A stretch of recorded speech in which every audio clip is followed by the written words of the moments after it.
Good morning and welcome to World Talks here on TVP World. I'm your host, Diana Skaya. As the war in Ukraine marked its 1,000th day Tuesday, Russian President Vladimir Putin has approved a new nuclear doctrine lowering the threshold for using nuclear weapons in response to conventional attacks. Now, this comes as Moscow accuses Ukraine of striking deep into its territory with US-supplied missiles, warning the West about further involvement in the conflict. And joining me now to discuss this latest development is Jacek Raubo, head of the Defense 24 Analysis Unit. Sir, thank you so much for being with us here. Thank you for having me. This morning. Jacek, so the war is entering what some Russian and Western officials, of course, say what could be the most dangerous phase, right? Particularly when nobody knows the finale of what's yet to come. Now, Putin's decision to change the conditions now for the use of nuclear weapons comes after, of course, his repeated warnings, particularly last September.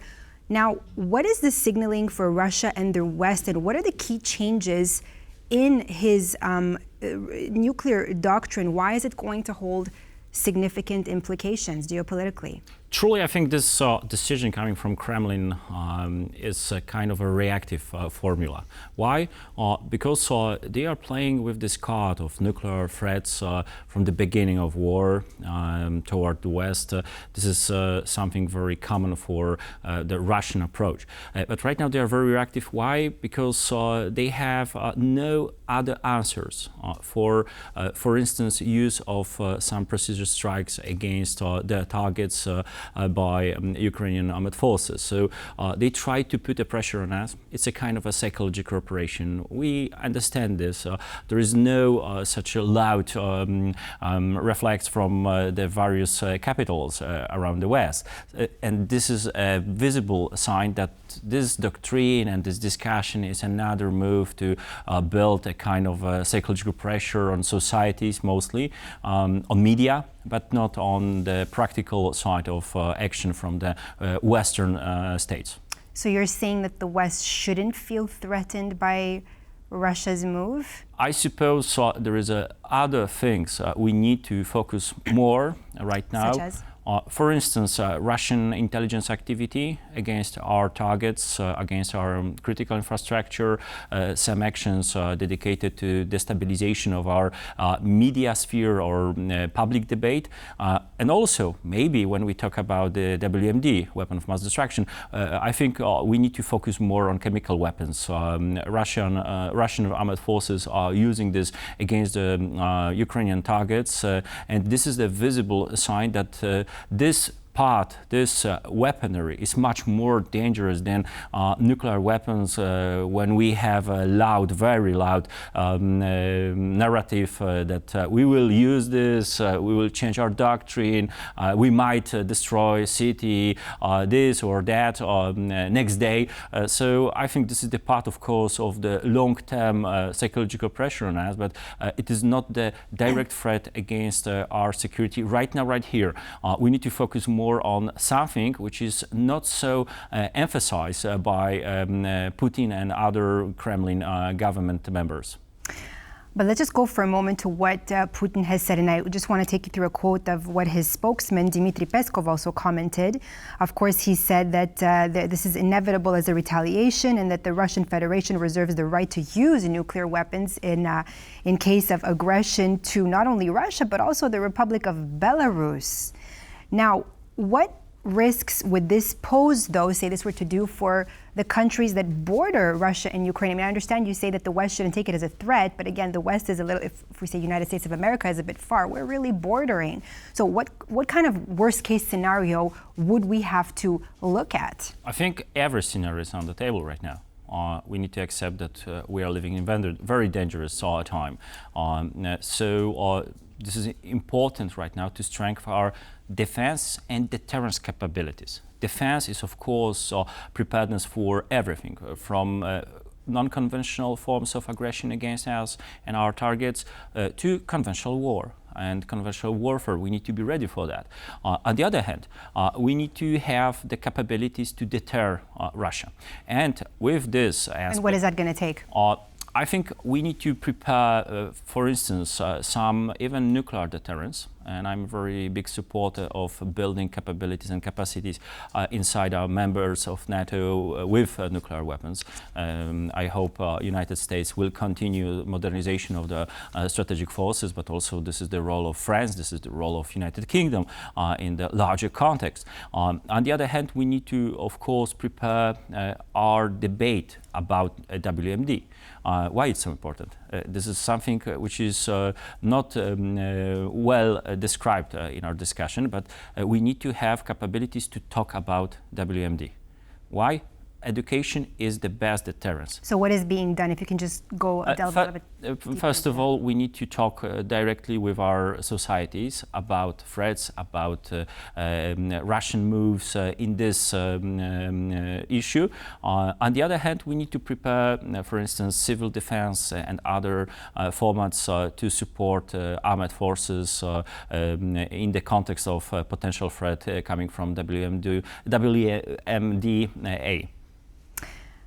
Jacek, does the fact that Putin came out with this, with his new nuclear plans, does it possibly mean that he is planning to prolong this conflict even further? I mean, given in light, of course, Trump is about to become president. He said that he's going to be able to end this war in 24 hours.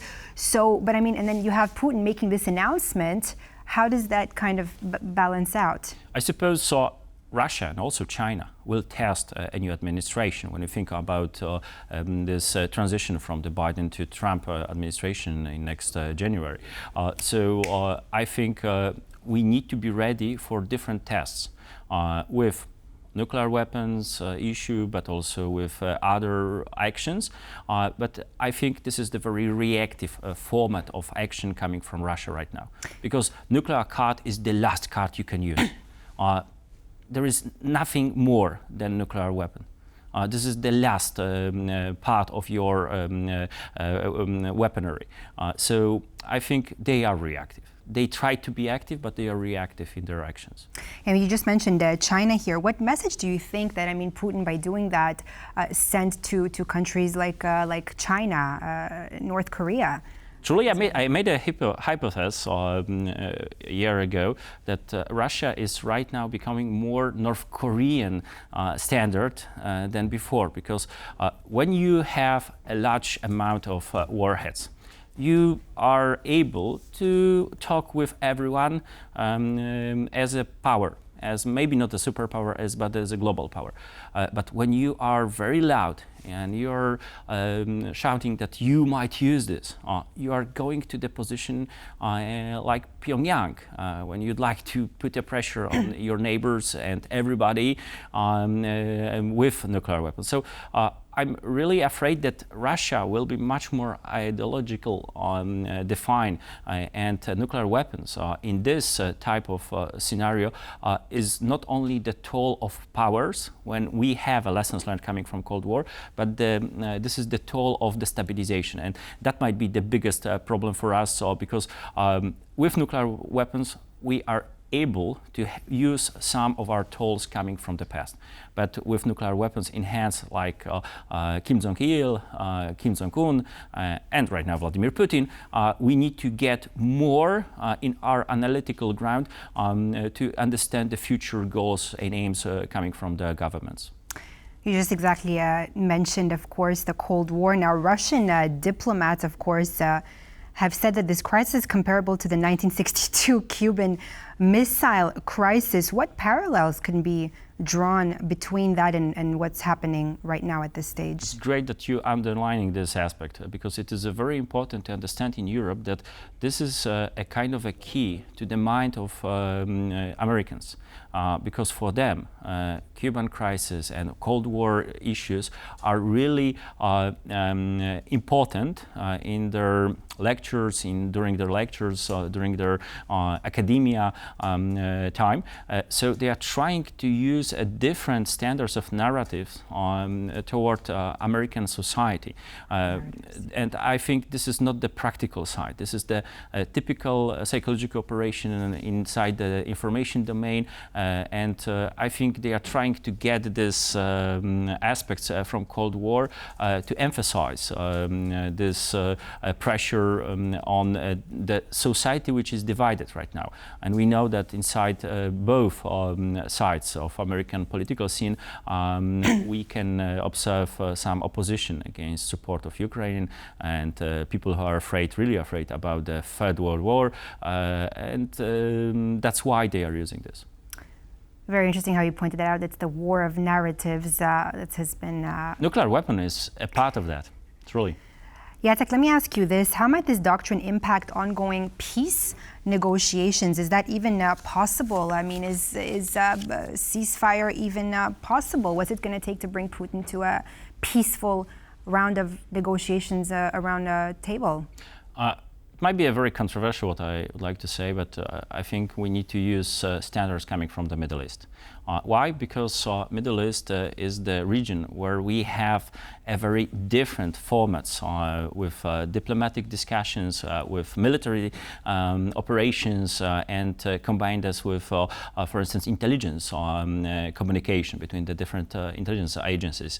So I think we are able to create the space for diplomatic solutions, but we need to understand that it needs to be connected with military support to Ukraine. Thank you so much, Jacek Raubo, head of the Defense 24 Defense Analysis Unit, for being with us here this morning on World Talks. Thank you very much. And that completes this edition of World Talks here on TVP World, where every word matters. Don't go away. Up next, more news and features. Thanks for watching.